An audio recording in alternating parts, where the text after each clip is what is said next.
Plastics have been in production for less than 100 years, and yet they are everywhere. It's in the products we use, it's in the clothes we wear, and it's wrapped around the food we eat. Wherever you turn today, there's pretty sure to be a modern plastic in use, somewhere within sight. Plastics promised us convenience, but have ended up overwhelming us, choking our natural world, harming our health, and accelerating the climate crisis.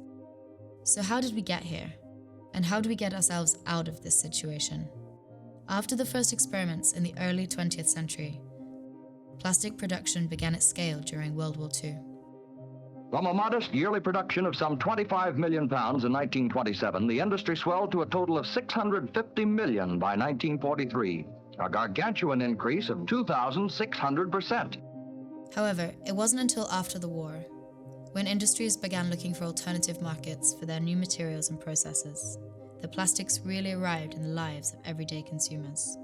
Plastics take their rightful place in a world at peace, a world dedicated to a richer, fuller life for all. Throughout the 1950s and 60s, this new wonder material was heavily promoted, promising convenience, cleanliness, and durability.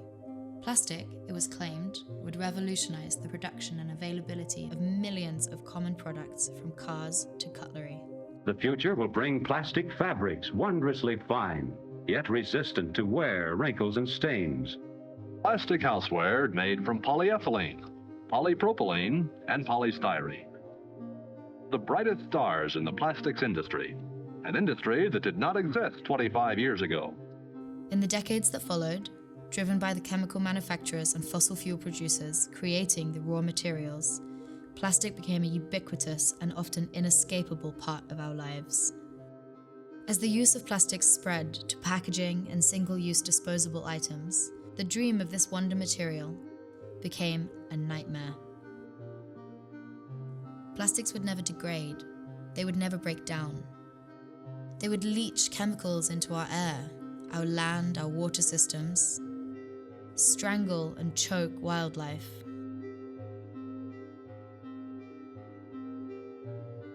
Plastics could never be thrown away and would instead be sent to countries without the infrastructure to properly process it.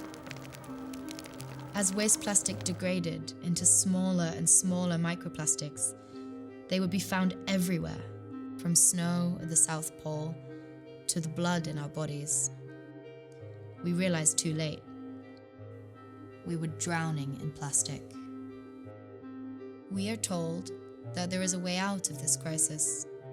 We're told that we can recycle our way to a plastic-free world. But this is a lie.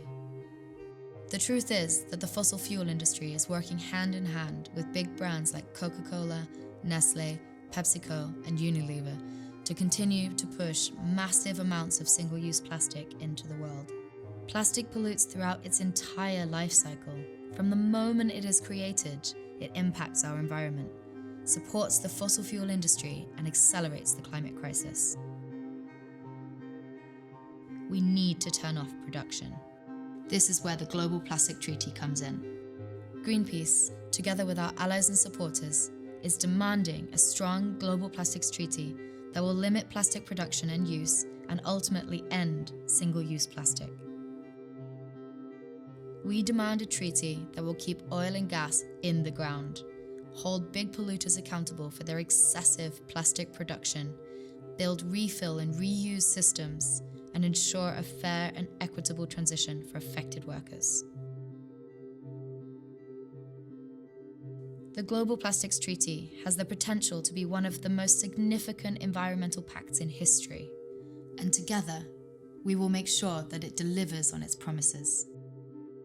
We will show how an unstoppable global movement will achieve an ambitious treaty that will turn off the plastics tap and finally end the age of plastic.